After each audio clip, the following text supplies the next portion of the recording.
Kita bersama lagi dalam ruang bicara yang dibawakan kepada anda tentunya di Bernama TV dan sudah pastilah seperti yang dijangkakan kita memilih topik yang cukup current sebenarnya, topik yang sedang menjadi perbincangan di kalangan rakyat Malaysia dan tentunya anda juga dapat meneka apakah topik yang kita pilih hari ini di ruang bicara. Analisis rancangan Malaysia ke-12, keluarga Malaysia makmur, inklusif, mapan. Dan kita ada tiga tetamu yang cukup saya hormati sebenarnya yang akan berkongsi pandangan dan juga pendapat berkaitan dengan isu ini. Dan tiga tetamu ini akan kita hubungi melalui kemudahan StreamYard. Jadi kita ingin mengucapkan terima kasih kepada ketiga tetamu yang sudi bersama kita di ruang bicara kali ini. Baiklah, saya perkenalkan dulu tetamu-tetamu yang sudah pun bersiap sedia. Selamat datang dan terima kasih kepada yang berbahagia. Profesor Emeritus Datuk Dr. Zakaria Abdul Rashid, iaitu pakar ekonomi dan merupakan bekas pengarah eksekutif di MIR. Assalamualaikum, Datuk. Ya, Waalaikumsalam, Zakawi, dan terima kasih banyak kerana buat julung kalinya masih memberi peluang kepada saya berkongsi pandangan. Kami masih lagi mengingati Datuk sebenarnya.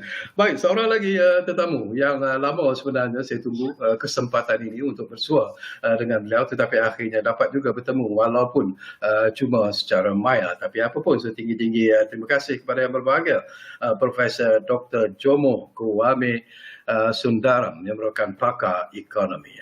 Okey, Prof, apa khabar? Khabar baik, Alhamdulillah. Itulah, Alhamdulillah. Dapat juga kita berjumpa walaupun cuma melalui StreamYard. Ini merupakan satu sejarah juga bagi saya sebenarnya, Prof. Kerana Prof merupakan antara tokoh yang cukup saya hormati sebenarnya. Seorang lagi tetamu yang juga sering bersama kita di ruang bicara ini. Apapun setinggi-tinggi, terima kasih kepada yang berbahagia. Datuk Seri Dr. Muhammad Uzair Mahidin yang merupakan Ketua Perangkawan di Jabatan Perangkaan Malaysia. Assalamualaikum, Datuk Seri. Apa khabar, saudara Zakawi? Sehat Datuk Seri? Alhamdulillah, sihat-sihat. Terima kasih. Okey. Baik, kita nak bercakap tentang isu yang sebenarnya sudah pun menjadi perbincangan di kalangan rakyat Malaysia secara keseluruhannya. Dan apabila Yang Amat Berhormat Perdana Menteri telah pun membentangkan rancangan Malaysia ke-12 di Dewan Rakyat hari ini, tentunya lah pelbagai pandangan dan juga pendapat dan juga respon dari pelbagai pihak telah pun kita dengar. Tetapi barangkali menarik kalau saya mulakan dulu dengan Prof. Emeritus Datuk Dr. Zakaria. Apakah Datuk melihat bahawa ada faktor-faktor yang menarik ataupun faktor wow kata orang lah dalam pembentangan rancangan Malaysia ke-12 ini? Pandangan Datuk. Terima kasih Zakawi. Bagi pandangan saya, rancangan Malaysia ke-12, nama dia pun rancangan Malaysia ke-12. Ya. Bermakna ini dah 12 kali kita merancang. Pengalaman banyak tu mana. Tapi sebelum itu saya rasa ada juga rancangan Melaya, rancangan ekonomi Melaya. Agaknya dipanggil begitulah. Agaknya ada. Jadi makna dia banyak pengalaman kita ni. Ya. Saya rasa dan kita nak sampai kepada 20-30 wawasan apa tu dipanggil shared prosperity kemakmuran bersama. Wawasan kemakmuran bersama pada 2030. Jadi 2020 sampai 2025 rancangan Malaysia ke-12. Kemudian agaknya insya-Allah daripada 2026 sampai 2030 itu ialah bersepatan dengan kemakmuran bersama. Banyak pengalaman ni. Cuma saya dah berfikir beginilah. Kita nak sampai ke negara maju. Tapi malang sekali kita telah gagal mencapai negara maju, status negara maju, dan juga kita telah gagal mencapai high income economy pada 2020. Ada beberapa sebab lah. Mungkin kita tidak bincangkan pada malam ini agaknya. Dan saya duduk terfikir juga negara-negara maju dia ada ataupun tidak semacam rancangan seperti ini. Saya dah tengah tanya-tanya, mungkin agaknya orang lain pun boleh bagi tahu je. Saya rasa rancangan seperti ini ada negara-negara maju tidak mempunyai rancangan seperti ini, rancangan jangka panjang seperti ini. Okay. Jadi kita merancang dan perancangan kita ni telah diberikan recognition tu. oleh ramai pakar-pakar dari luar negara dunia ni. Tapi dalam assessment mereka tu kan, tentu ada yang baik, ada yang tak baik lah kan. Jadi saya rasa kita dah semacam kesuntukan masa untuk nak mencapai 2025 sampai 2030 tu, kita dah sampai kesuntukan masa. Kerana negara selepas COVID-19 ini, negara dan dunia telah banyak berubah. Dan saya fikir rakyat Malaysia pun telah masuk kepada new normal, kepada transform. Minda rakyat pun telah transform. Jadi kalau kita lihat rakyat kita, ahli-ahli politik kita dan juga semuanya agak lebih kritikal dan open sekarang ni. Jadi bermakna rancangan Malaysia ke-12 ni akan menghadapi cabaran yang besar sekali, kerana selain daripada mesti membuktikan ataupun menebus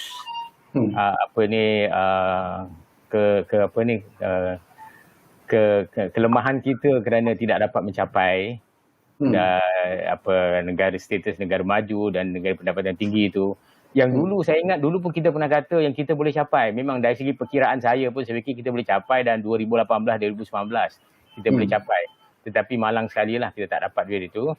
Dan kalau kita lihat juga, kalau kita lihat daripada rancangan Malaysia yang lepas-lepas sampai ke rancangan Malaysia sekarang, saya fikir kebanyakan isu-isunya itu telah pun kita ambil perhatian. Kerana kita buat perancangan ini, kita bukan buat perancangan dengan menggunakan kepakaran tempatan saja, tidak. Kita juga menggunakan kepakaran daripada orang-orang penasihat-penasihat luar, daripada United Nations kan. Mungkin Prof Jomo boleh bagi tahu lagi yang lebih lanjut lagi. Jadi bermakna kita tidak keseorangan dalam hal ini, dalam membuat dasar-dasar kita ni. Jadi dasar-dasar kita pun selari dengan dasar-dasar yang ada di luar. Kerana kita juga embrace Sustainable Development Goal, Millennium Development. Kita embrace semua itu.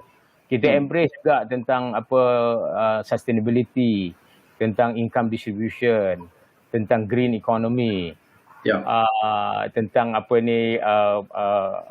regional development, regional comprehensive development, regional kerjasama serantau. Semua itu. So kerana kita part of a world community. Jadi saya rasa kita tidaklah jauh berbeza dengan lain. Cuma kali ini kita kena perkemaskan diri kita lagi lah.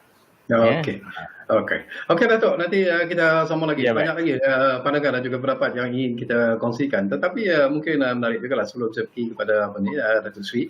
Mungkin Prof Dr. Jomo, saya tahu Prof selalu disebut sebagai seorang yang cukup vocal, seorang yang sentiasa memberikan pandangan-pandangan secara direct. Tetapi analisis Prof Dr. Jomo sendirilah tentang pembentangan apa yang disebut sebagai rancangan Malaysia ke-12 ini. Pandangan ikhlas daripada Prof. Terima kasih Syakawi atas undangan ini dan juga peluang bersama dengan teman-teman lama.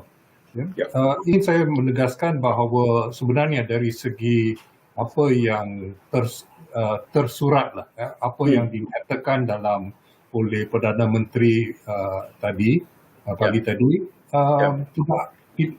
kebanyakannya boleh diterima. Saya ada 1-2 perkara yang saya kurang senang, tapi kebanyakannya dapat diterima. Tapi soalnya, apakah tepat pada masalah-masalah cabaran besar yang negara menghadapi sekarang? Dan dari segi itu, saya tak nampak jawapannya. Misalnya, soal yang akan timbul sudah tentu ialah dari mana pertumbuhan itu akan datang? Dari mana peluang pekerjaan itu akan datang? Dari mana pendapatan akan datang? Dan apa pula taraf pendapatan yang orang ramai boleh mengharapkan? Dan malangnya boleh dikatakan bahawa dari segi itu, cabaran-cabaran utama yang kita hadapi Apalagi seperti Datuk Zakaria tekankan tadi, dalam keadaan di mana kita telah menghadapi boleh dikatakan pukulan yang terbesar dalam sejarah ekonomi kita. Kerana kalau kita lihat dan bandingkan dengan kemerosotan yang lepas, ini merupakan satu kemerosotan yang sukar dijangka, dan dua, kita masih dalam terowong. Kita masih belum keluar daripada terowong. Memandangkan apa yang sedang berlaku bukan hanya di Malaysia, malah pada peringkat antarabangsa. Jadi kita dapati ini adalah satu keadaan yang agak luar biasa, dan untuk membuat janji-janji yang bererti, kita sepatutnya mempunyai satu sikap yang lebih terbuka terhadap cabaran antarabangsa. Misalnya kita dapati dalam ucapan tadi ditekankan bahawa sektor swasta diharapkan untuk untuk membawa pertumbuhan. Tetapi bagaimana mereka akan membawa pertumbuhan?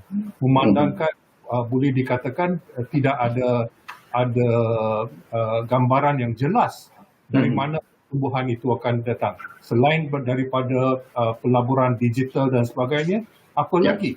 Bagaimana pula misalnya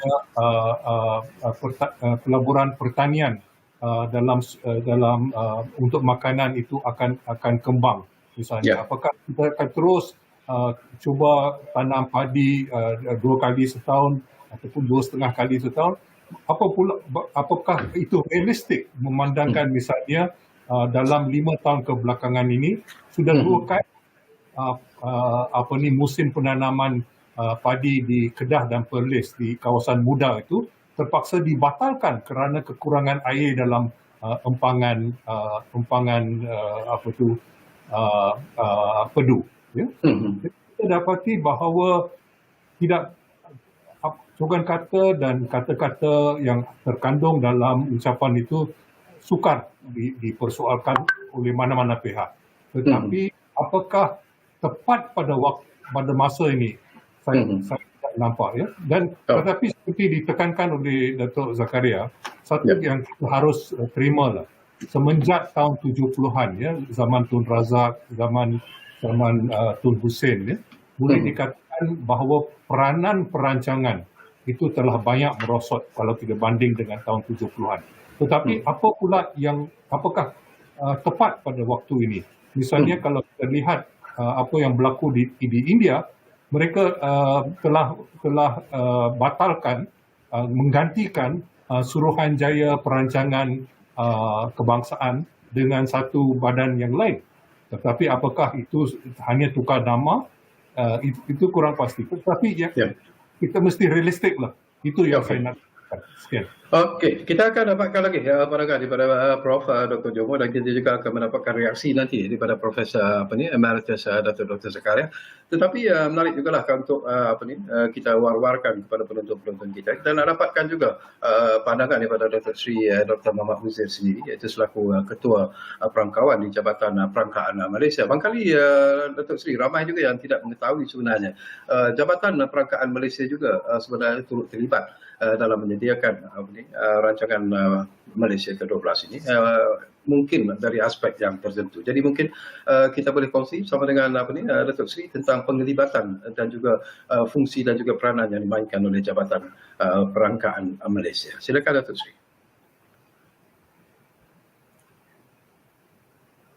Mungkin mic Datuk Sri tak Terima kasih saudara sekali dan rakan-rakan panelis. Sebenarnya kedua-dua profesor ni adalah guru-guru saya ni, saudara sekali. Malu kita tapi bila dijemput oleh pihak bernama, saya kuatkan diri jugalah untuk bersama-sama guru-guru kita ni.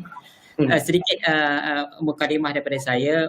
Kalau kita lihat dari segi apa yang dibentangkan oleh Yang Amat pada Menteri tadi adalah satu rancangan jangka panjang negara, dan tadi ada Prof. Zakaria bangkitkan adakah dasar-dasar begini ada di negara-negara maju. Jadi untuk makluman daripada penelitian kami, biasanya di negara-negara maju mereka telah bergerak ke arah ekonomi yang dipanggil settle ekonomi, dan mereka melaksanakan dasar-dasar terus menggunakan pengumuman bajet tahunan bagi negara berkenaan. Berbanding macam negara kita, negara yang bergerak belum sampai ke taraf settle ekonomi, dia memerlukan dasar-dasar perancangan-perancangan yang mana kita banyak perkara-perkara yang belum sampai ke level yang masih kita anggap keseluruhan geografinya telah mencukupi dari segi infra dan juga dari segi pencapaian yang sama level field tu belum sampai lah Cuma dari segi role tadi ditanya oleh saudara Serkawi tentang role DOSM, Jabatan Perangkaan Malaysia dalam penyediaan rancangan Malaysia ini. Daripada dulu memang angka-angka resmi negara adalah tanggungjawab Jabatan Perangkaan Malaysia. Cuma apa yang kita ingin nyatakan di sini, kita mengakui keperluan untuk merancang dengan lebih tepat, lebih tersusun atau ianya semakin diperlukan oleh negara kita. Kenapa saya nyatakan begitu, saudara Serkawi? Kerana berbeza dengan rancangan-rancangan Malaysia yang awal dahulu, dari segi kompleksiti itu amat berbeza. Sekarang kita punya hidup ini begitu kompleks. Contohnya saya bagi maklumkan seperti yang dinyatakan oleh Yang Amat Berhormat Perdana Menteri tadi, pada tahun 2025 kita akan bergerak kepada negara aging, yang mana 15% daripada penduduk negara kita akan yang berumur 60 tahun ke atas, 50% tu lebih kurang 5 hingga 6 juta orang adalah warga tua, yang mana kita tahu jangkaan hayat negara kita ni semakin panjang, iaitu 72 bagi lelaki dan 77 bagi perempuan. Itu pun kita kena lakukan sesuatu persiapan ke arah negara tua. Kemudian isu bagaimana kita nak mengatasi masalah miskin tegar yang Iltizam kita nyatakan akan diatasi pada tahun 2025, dan juga bagaimana penyertaan tenaga buruh wanita dapat ditingkatkan sekurang-kurangnya hingga 59% dalam beberapa tahun akan datang. Jadi Prof. Jomo tadi menyatakan tadi dalam apa yang dibentangkan oleh Yang Amat Berhormat Perdana Menteri tadi, memang tidak adalah spesifik apakah langkah-langkah misalnya kalau kita nak mencapai pertumbuhan, bagaimana pertumbuhan itu nak dicapai. Kalau kita nak wujudkan peluang kerajaan, bagaimana nak diwujudkan. Jadi untuk makluman, sebenarnya selepas ini akan ada yang dinyatakan oleh Yang Berhormat Menteri semasa ni siang abah tadi, bahawa akan ada yang dipanggil Pelan Pelaksanaan Dasar, yang mana pelaksanaan ini akan memperincikan siap dasar yang dinyatakan apakah pelan pelaksanaan yang akan dilaksanakan oleh pemegang taruh, oleh kementerian dan agensi. Itu sedikit sebanyak daripada saya. Cuma di sini yang saya ingin nyatakan di peringkat awal ini, sebenarnya negara kita adalah sebuah negara yang akan menghadapi banyak persaingan, tidak seperti dahulu.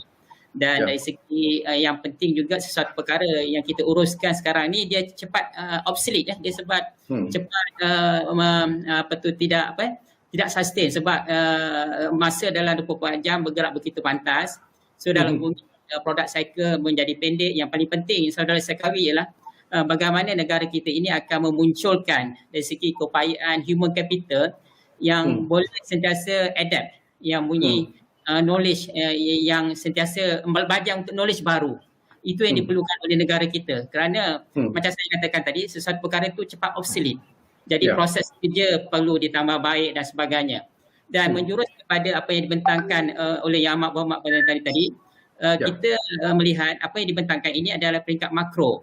Ianya perlu dibawa ke peringkat mikro, dan di peringkat DOSM kita memang punya iltizam yang tinggi untuk menyokong merealisasikan apa yang disasarkan dengan mencuba menghasilkan statistik yang berbentuk bottom up, iaitu peringkat daerah, di peringkat mukim. Dan tadi semasa sesi bersama ahli-ahli parlimen, ada dibangkitkan oleh ahli parlimen sekiranya boleh dibekalkan statistik bagi setiap ahli parlimen. Jadi ahli parlimen boleh bekerja bersungguh-sungguh berdasarkan data maklumat apakah isu-isu di kawasan yang mereka wakili. Isu-isu sosial, isu-isu pelajar, isu-isu pengangguran, isu kos sara hidup. Dan yang paling penting, kalau kita lihat, kalau sesuatu dasar yang berkesan, bagaimana sesuatu dasar itu dapat menyelesaikan banyak perkara dalam satu dasar yang holistik. Saya bagi contohnya isu sekarang, bagaimana kita nak mengurangkan ketidaksimbangan imbangan pembayaran dari segi services, kemudian bagaimana kita nak mengurangkan pengangguran di kalangan belia dan juga siswaza. Kemudian bagaimana kita nak mengurangkan kebergantungan kepada buruh semi-skill dan low skill. Dan bagaimana kita mengurangkan kebergantungan kepada import barang-barang makanan. Jadi adakah kita perlu melihat adakah kita punya competitive advantage dalam memajukan sektor pertanian yang dalam masa yang sama kita dapat menyelesaikan banyak perkara. Jadi perkara ini saya dapati salah satu disentuh oleh Yang Amat Berhormat Perdana Menteri tadi ialah mewujudkan satu pangkalan data yang komprehensif. Dan saya menyeru kepada semua di peringkat awal ini, sebenarnya kita mempunyai satu rakyat yang mungkin saya dapati mempunyai keupayaan untuk participate dalam polisi awam. Dan kita amat menggalakkanlah sekarang kita akan munculkan banyak data-data di peringkat setempat yang membolehkan semua orang participate dalam apa yang juga dilaksanakan di sesuatu kawasan tersebut dan mengemukakan pandangan. Dan kepada yang kita nampak di negara maju semangat kesukarelawan, volunteerism amat tinggi, terutamanya daripada golongan tua. Ini yang kita nak munculkan di negara kita ini. Dan kita harap ia memberi, bila data-data di peringkat yang kecil itu dikeluarkan, ia menjadi report card kepada daerah ataupun kawasan-kawasan tersebut dan membolehkan check and balance. Dan actual punya diskusi itu akan membolehkan satu perbincangan yang berkesan dan yang membina dan yang menyeronokkan. Dan kita nak satu hari nanti ahli-ahli parlimen kita sentiasa berbincang seperti perbincangan yang dilakukan di negara-negara maju yang melihat berdasarkan faktual dan data, dan ini juga hasrat kami untuk meningkatkan data-data yang boleh digunakan oleh wakil-wakil rakyat di seluruh Malaysia. Okey. Menarik. Baik, itu apa yang kita dengar daripada Datuk Seri Dr. Muhammad Uzair. Barangkali Dr. Zakaria berlandaskan daripada apa yang disebut oleh Datuk Seri tadi. Saya rumuskan bahawa apa yang kita perlukan sekarang ini ialah istilah yang sering digunakan, iaitu transformasi. Dan transformasi ini dia datang dalam pelbagai bentuk sebenarnya, bukan saja pemikiran tetapi semangat bersatu padu juga di kalangan rakyat Malaysia juga merupakan satu perjuangan ke arah transformasi yang masih lagi kita perjuangkan sehingga ke detik ini. Tetapi kita masih lagi menghadapi masalah. Jadi pandangan Dr. Zakaria sendiri daripada apa yang disebut oleh Dr. Muhammad Uzair tadi, apakah itu sesuatu yang perlu dan dilakukan dalam masa 5 tahun rancangan Malaysia ke-12 ini? Apakah itu boleh tercapai sebenarnya? Sarkawi dalam sesuatu perancangan ya mudah untuk kita menyatakan apa yang kita nak buat. Kita nak buat A, nak buat B, nak buat C, nak buat D, nak capai ni, capai itu, capai ini, capai ini, kan? Dan agensi kerajaan yang bertanggungjawab tentang perancangan ini ialah EPU. Dia mempunyai pegawai-pegawai yang cukup handal, cukup terlatih dan berkepakaran yang tinggi. Jadi bila dalam penyediaan rancangan Malaysia ke-12 ni, seperti apa yang Prof Jomo kata, memang sukar untuk kita menafikan perkara-perkara yang dibentangkan oleh Yang Amat Berhormat tadi. Cuma ada satu perkara yang menjadi igawan, yang menjadi perlu yang kita fikirkan, iaitu kalau terlalu banyak sangat kita senaraikan apa yang kita nak capai, berkemungkinan besar apa yang kita nak capai itu akan berlaku inconsistency. Jadi dan sebenarnya di dalam perancangan tentangan yang kuat sekali ataupun masalah yang kuat sekali ialah dalam konsistensi perancangan itu sendiri. Maknanya dia kalau kita nak mencapai satu objektif, bukan bermakna satu kata nak capai satu objektif, ada objektif lain juga yang akan terjejas. Macam contohnya tadi Datuk Seri Uzair banyak juga sebut tentang, katakan kita nak capailah sebuah negara maju berteknologi tinggi. Dan pada masa yang sama kita nak kurangkan kebergantungan kepada pekerja asing. Dan bermakna dasar-dasar untuk teknologi tinggi ni, kita nak menggunakan best practice teknologi yang paling baik sekali. Dan teknologi ini kita yang paling mudah nak adaptasinya kita import. Dan pada yang masa sama kita nakkan juga mengimbangi imbangan pembayaran. Jadi bagaimana nak buat itu? Jadi itu yang menjadi masalah sekarang. Sebab kita mestilah sepatutnya menerbitkan indigenous teknologi yang kita boleh cipta sendiri, dan itu bukannya perkara mudah. Jadi di sinilah saya katakan konsistensi itu perlu dijaga sangat. Dan sebab itu setelah perancangan yang teliti seperti rancangan Malaysia ke-12 itu dibuat, ada pelbagai objektif-objektifnya itu dibuat. Masalahnya ialah masalah pemantauan dan monitoring yang berterusan. Dan ini sebenarnya kebanyakan negara-negara yang terlibat di dalam perancangan jangka sederhana seperti ini, ataupun outline perspective plan untuk 10 years, kebanyakannya negara-negara ini menghadapi masalah inilah. Masalah pelaksanaan dan juga masalah pemantauan. Macam contohnya tadi, katakan kita nak mengurangkan dependensi kepada foreign workers. Low skill foreign workers. Dan kita nak lebih beri peluang kepada pekerja-pekerja tempatan. Dan pekerja-pekerja tempatan ini sekarang ni pula banyak yang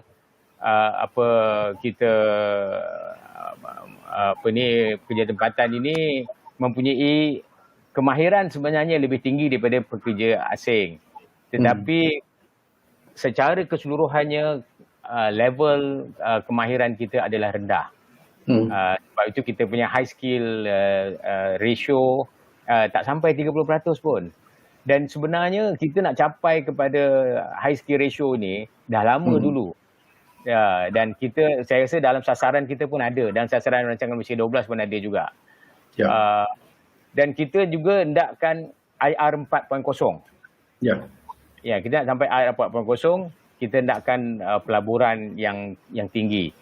Tapi kalau kita lihat daripada apa yang berlaku beberapa tahun kebelakangan ini, kita punya pertumbuhan selalunya ialah domestic driven. Sebab kita sudah tidak mampu lagi untuk drive ekonomi kita berdasarkan pada export orientation activities. Kerana mungkin keupayaan kita punya competitiveness sudah semakin tidak begitu menyerlah, dan juga negara-negara lain pun seperti Uzair kata tadi, negara-negara lain pun become more competitive, kan?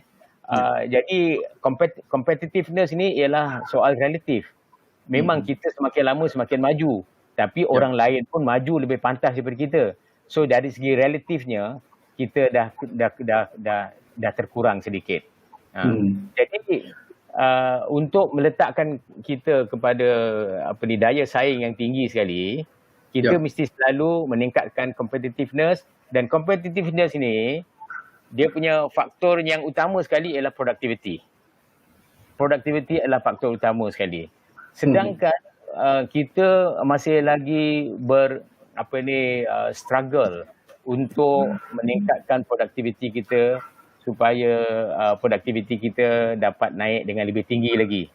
Kerana produktiviti kita yang agak kurang memberangsangkan, kita punya perniagaan kita menjadi terjejas. Kalau kita tengok dari segi produktiviti dan juga sektor sosial pun ada kaitannya. Sebab bila produktiviti kita tidak begitu memberangsangkan, kita tidak boleh membayar gaji yang tinggi kepada pekerja-pekerja kita. Dan bila pekerja kita tak dapat gaji yang tinggi, pendapatan isi rumah kita pun tak boleh naik lagi tinggi. Kerana dari selebih kurang saya rasa dekat 80-85% daripada pendapatan isi rumah kita ialah gaji. Agaknya Datuk Uzair boleh jelaskan inilah, kan? Jadi makna dia apabila gaji rendah, kita pula komplain kita menghadapi cost of living yang tinggi. Kalau kita tengok dari segi rancangan Malaysia ke-12 ni memang ditumpukan kepada keluarga Malaysia. Keluarga Malaysia. Jadi saya nampak bahawa istilah keluarga Malaysia ni lebih menjurus kepada aspek sosialnya. Kerana keluarga itu adalah macam sama ertinya dengan isi rumah juga. Jadi isi rumah sekarang ini menghadapi masalah cost of living yang tinggi. Bagi saya, cost of living Malaysia ni tak tinggi. Tetapi kita merasa cost of living kita tinggi sebab pendapatan kita rendah. Jadi saya dah tekan banyak kali juga, mereka yang katakan rakyat Malaysia juga yang bekerja di Kuala Lumpur, kerja di sini, tetapi dia bekerja dengan agensi luar, dengan katakan dengan United Nations ke ataupun dengan agensi luar lah. Kalau dia dibayar gaji dengan US dollars ataupun dibayar gaji dengan Sing dollars, saya fikir dia hidup mewah ni, kan? Jadi maka kalau kita lihat lagi produktiviti, satu lagi saya nak sentuh. Kalau kita lihat pada produktiviti ini berkait juga dengan kemahiran pekerjaan. Kalau kita nakkan pekerja yang mahir, kita mesti melabur di dalam fixed asset yang cukup. Tapi saya tengok kebelakangan ini, mungkin Dr. Uzair pun boleh bagi tahu nanti. Kebelakangan ini gross fixed capital formation kita ataupun pembentukan modal kasar tetap kita pada tahun 2019 dengan 2020 telah jadi negatif tau. Jadi bermakna kita dan kebanyakan daripada pelaburan kasar tetap ni ialah daripada private sector. Itu dah lebih baik lah. Cuma private sector nampak kurang berminat untuk melabur. Mengapa begitu? Itu yang persoalannya. Dalam rancangan Malaysia ke-12 ini, macam apa yang Jomo katakan tadi, macam mana private sector boleh berperanan di sini, sedangkan mereka tidak merasa terangsang untuk melabur. Dan juga kita lihat FDI yang masuk pun masih lagi yang low skill labor intensif. Kalau kita lihat daripada laporan yang terbaru ni, first half of 2021, 70% daripada guna tenaga pekerjaan yang dicipta oleh pelaburan itu adalah pelabur low skill and semi skill tadi. Makna dia yang high skill tu masih lagi 30% saja. Jadi bermakna dengan pelaburan yang rendah, dan kalau kita lihat pada stok modal kita pula,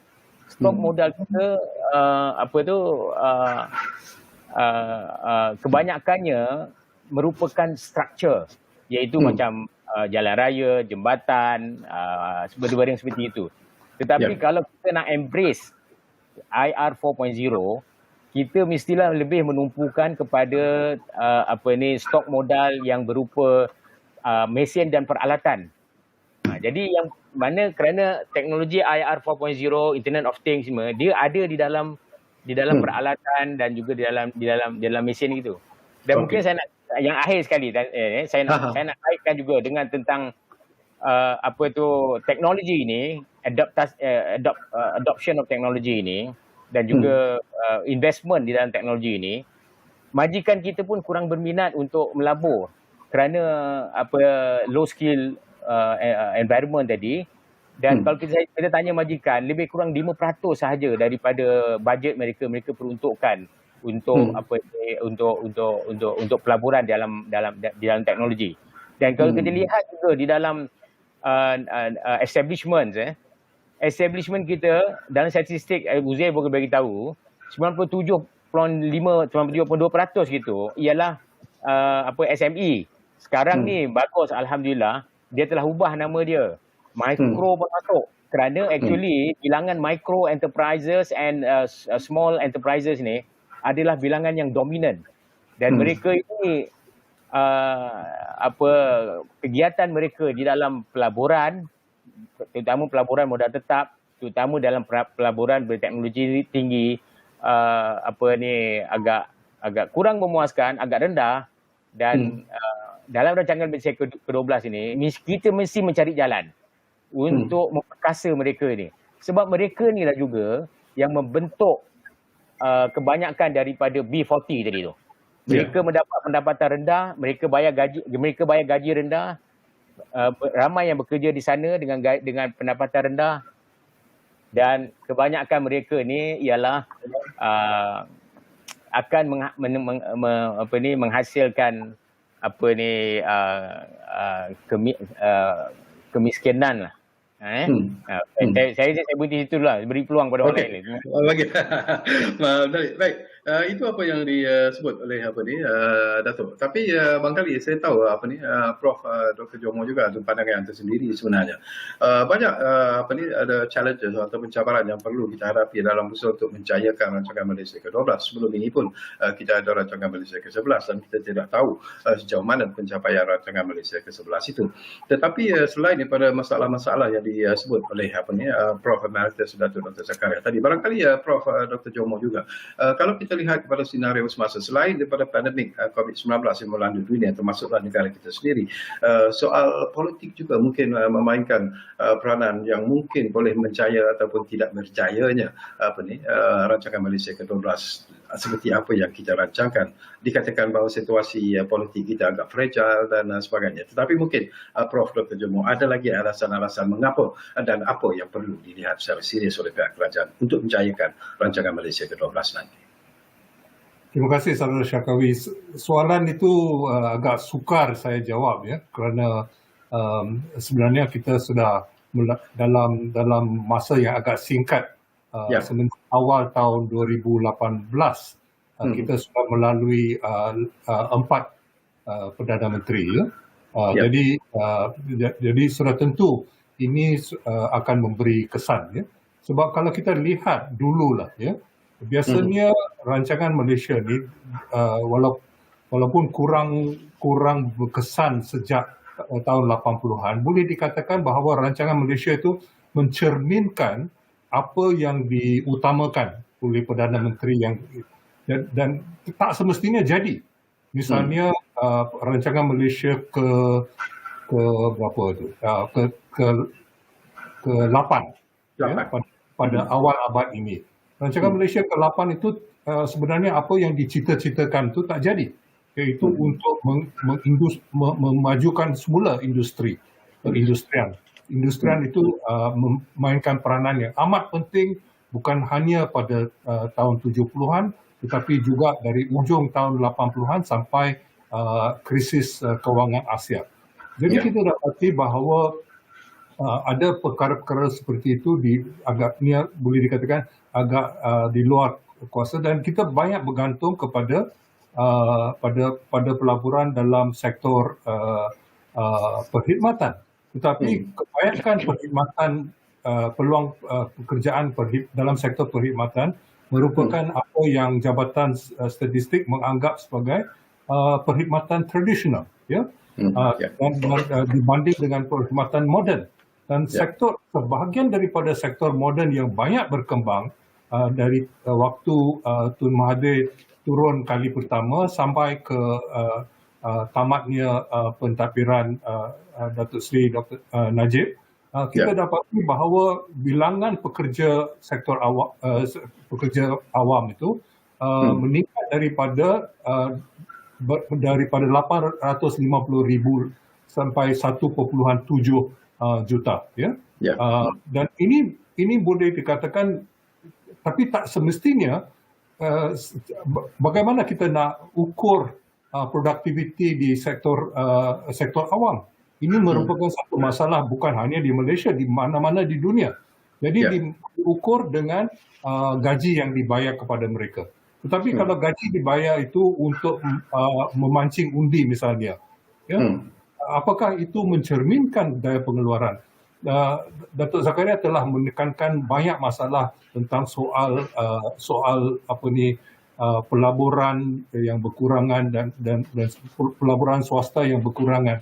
Dan ini harus ditekankan. Kalau kita lihat misalnya dengan adanya dasar buruh asing yang murah semenjak tahun 80-an lagi, kita dapati bahawa akibatnya pelabur-pelabur tempatan juga tidak melabur untuk misalnya mekanisasi cara dapatkan buah kelapa sawit misalnya dan sebagainya. Jadi kita dapati bahawa kalau ada buruh murah, sudah tentu mereka akan pilih buruh murah kalau dibanding dengan pelaburan untuk dalam modal, dan ini membantutkan kemajuan yang dicita-citakan oleh Datuk Zakaria dengan saya juga. Ya, itu masalah lagi di Malaysia ini, dan ini rasa Sri boleh terangkan sikit. Kita dapati bahawa semenjak beberapa tahun kebelakangan ini, angka-angka tentang buruh asing, termasuk buruh yang terutama sekali buruh yang tidak berdokumentasi, tidak termasuk. Ya. Jadi akibatnya apa yang dikatakan denominator dalam perkiraan kita tentang pendapatan, tentang produktiviti dan sebagainya, ini tak semestinya tepat. Saya masih teringat, walaupun saya tidak kerja dalam negeri pada waktu itu, Menteri Tenaga Manusia lebih kurang 7 tahun atau 6 tahun yang sudah, dia telah minta Telco untuk anggarkan bilangan pekerja asing yang ada di Malaysia. Dan di anggaran itu adalah 6.7 juta. Ya. Pada waktu itu secara resmi, dalam tinjauan tenaga manusia, tenaga kerja, kita dapati bahawa 2.2 itu mencerminkan mereka yang kerja secara sah. Tapi kalau ada 4,5 juta lagi yang kerja secara tidak sah, apa implikasinya?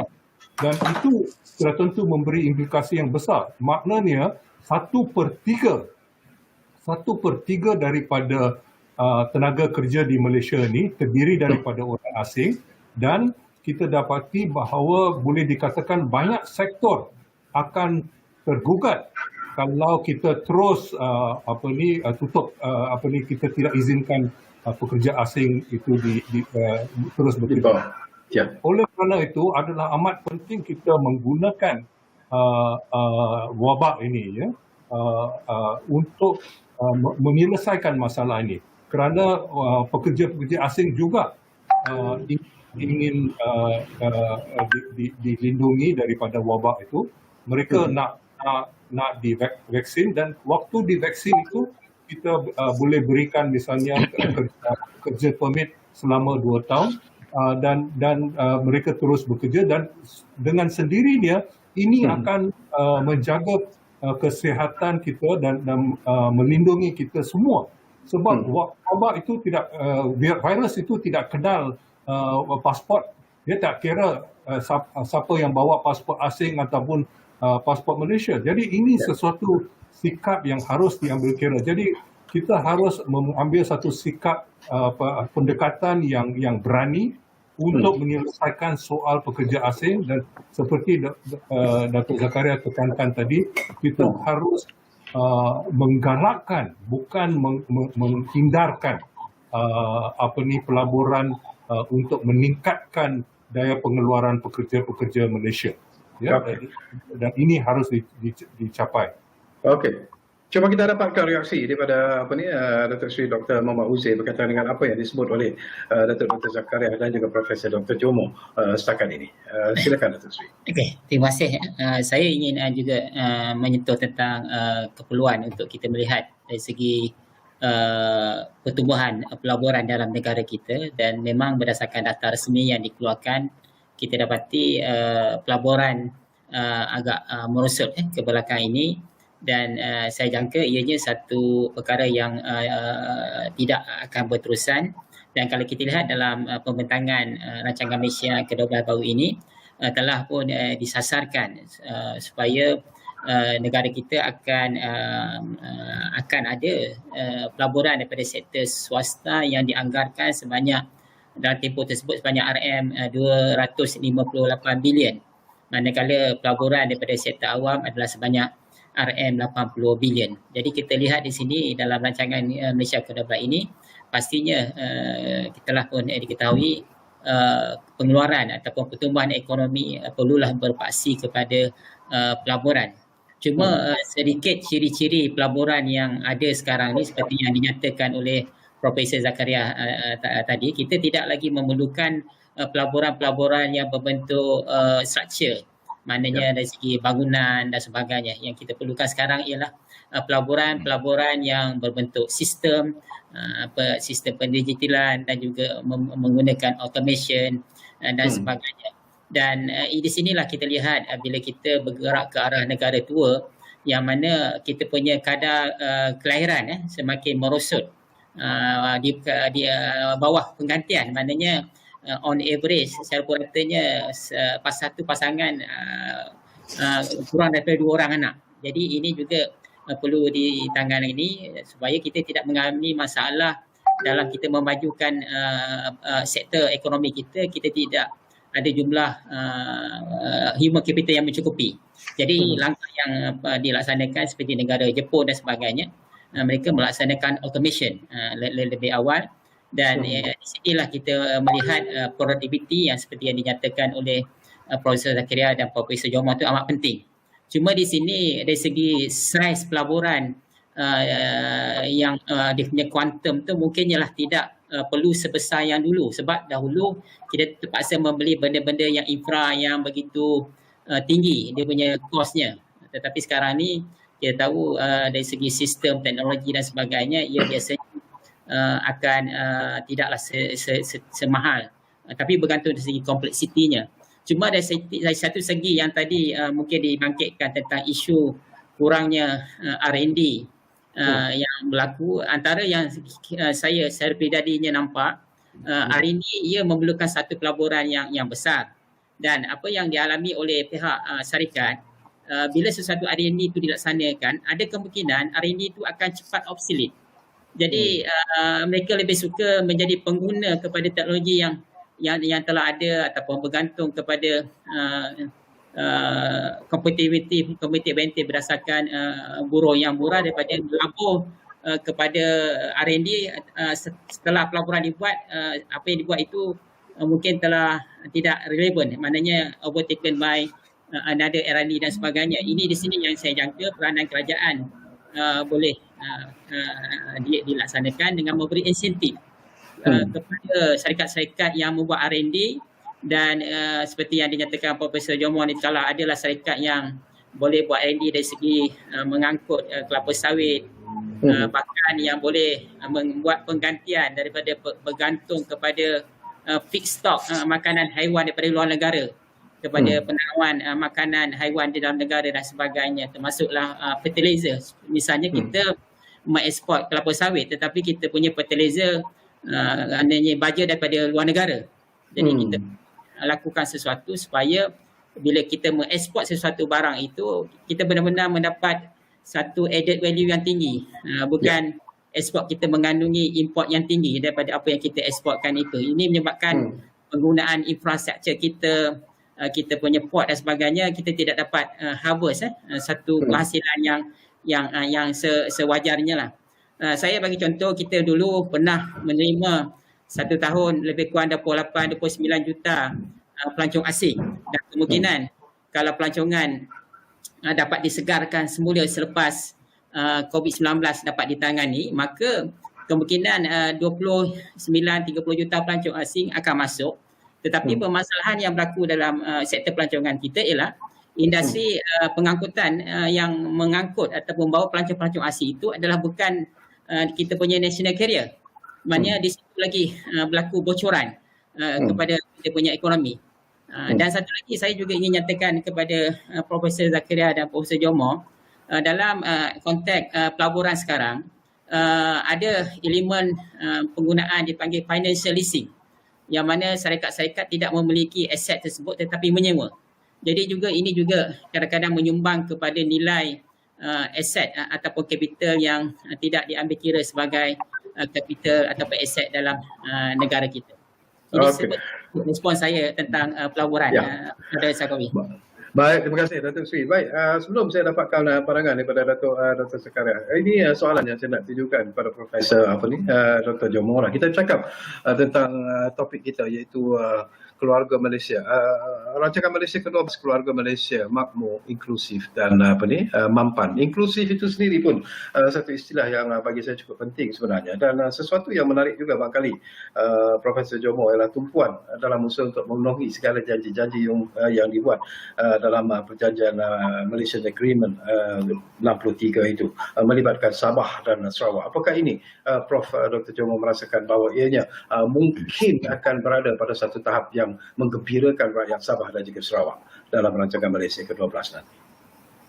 Terima kasih, saudara. Soal perasaan inclusiveness itu sesuatu yang sepatutnya ditentukan oleh mereka yang terlibat, ya. Saya rasa soal mereka yang merasa terpinggir ataupun dianaktirikan itu bukan hanya Sabah dan Sarawak. Ramai orang Kelantan, anak Kelantan misalnya, merasakan bahawa selama ini kerana dikuasai oleh parti PAS misalnya, dia kurang dapat pelaburan daripada pihak pusat. Misalnya masalah air untuk air minum, masalah sanitasi, masalah kebanjiran dan sebagainya. Ini bukan masalah baru, malah telah makin teruk. Tetapi malangnya tidak ada usaha yang serius. Sebaliknya ada usaha-usaha seperti misalnya ECRL, ya, yang akan menelan belanja yang cukup besar, ya, pada 80 bilion, ya, dan sedangkan bayaran balik dengan masuk kira utang dan sebagainya lebih pada 100 bilion yang terlibat. Jadi patut kita utamakan pelaburan yang menguntungkan dan memberi faedah kepada orang ramai. Dan ini juga masalah isu yang timbul di Sabah dan Sarawak. Tetapi satu masalah yang kita dapati juga, kadang-kala mereka pimpinan politik yang terlibat dalam membuat tuntutan itu, mereka atas nama kepentingan negeri dan sebagainya, mereka nak lebih banyak kuasa, lebih banyak peluang dan sebagainya, tetapi itu hanya memberi faedah kepada golongan-golongan tertentu sekarang. Kita semua tahu bahawa di negeri Sarawak misalnya, peluang untuk pembalakan itu sudah habis. Ya? Sekarang dia nak minyak petroleum pula. Begitu juga dengan Sabah dari dulu lagi. Jadi soal ini bukan soal agak kompleks, ya, tetapi kalau kita tidak menangani masalah itu dengan baik, sentimen terutama sekali di kalangan orang muda. Saya pun terperanjat bila saya tengok beberapa video yang mencerminkan sentimen orang muda dan sikap mereka terhadap pusat, ya. Jadi sepatutnya kita dan oleh kerana itu saya menghargai usaha untuk memberi perhatian kepada soal ini.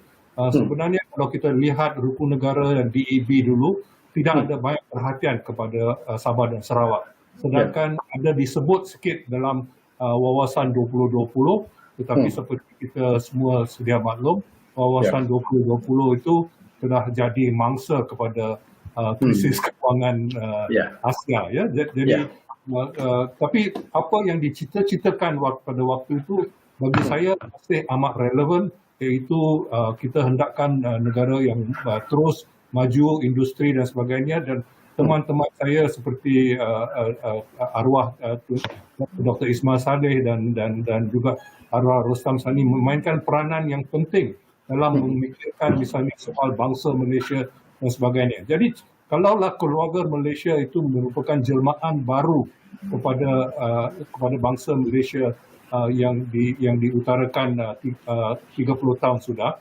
tetapi apa pula ertinya? Dan malangnya kita tidak boleh putar balik jam tangan ataupun kita harus memikirkan apa yang peluang-peluang yang sudah terlepas dalam usaha-usaha Jadi ini sesuatu yang agak kompleks dan sebenarnya akhirnya memerlukan perbincangan yang lebih pada itu. Tetapi saya rasa satu yang menjadi masalah sikit ialah kalau kita serius tentang nak jadi masyarakat yang inklusif, bersemangat keluarga Malaysia, kita tidak boleh mempunyai satu keluarga di mana pihak-pihak golongan-golongan tertentu dianaktirikan, ya, ataupun kita terus mengingatkan, oh you anak angkat dan sebagainya. Ya, jadi semangat kekeluargaan itu juga amat penting, ya. Tetapi itu masalah yang lebih besar lah daripada masalah aran 12. Ya. Okey. Baik, saya mohon maaf sebenarnya masa mencemburui kita. Saya tak cukup masa yang diperuntukkan kerana ini merupakan satu topik yang cukup luas sebenarnya untuk kita sembang-sembang. Tapi apapun, terima kasih kepada Profesor Emeritus Datuk Nur Zakaria, terima kasih kepada Dr. Sri Dr. Muhammad Huzain, dan terima kasih kepada Profesor Dr. Jomo kerana sudi bersama kita di ruang bicara ini. Dan saya mohon mungkin kita perlu duduk sekali lagi untuk menyambung perkara-perkara yang telah kita bincangkan, kerana banyak lagi ruang-ruang, banyak lagi dimensi yang perlu kita lihat secara serius sebenarnya bila kita ingin bercakap tentang sesuatu yang cukup besar seperti rancangan Malaysia ke-12 ini. Tapi apapun, saya buat satu rayuan khusus pada Datuk Seri Dr. Huzain, kerana pada awal krisis COVID ini dia telah mengeluarkan satu tinjauan yang cukup baik yang memberitahu tentang kesan-kesan awal daripada pandemik. Tetapi walaupun dijanjikan lebih banyak tinjauan itu, tetapi sampai sekarang saya tak nampak satu pun, dan sayang sekali kerana kalau kita ikhlas dan peka terhadap nasib orang ramai, kita sepatutnya melaporkan dengan jujur apa yang sedang berlaku. Ya. Okey, terima kasih. Saya tahu apa dia Datuk Sri nak jawab, tapi masa datang mengisahkan kita. Kita jawab dalam program yang akan datang. Jadi terima kasih kepada anda yang menonton perhatian bersama kami di ruang bicara ini. Kita jumpa lagi. Jaga kesihatan kita. Patuhi SOP yang telah ditetapkan. Kita jaga kita jaga keluarga kita, dan yang penting kita jaga negara kita. Jumpa lagi.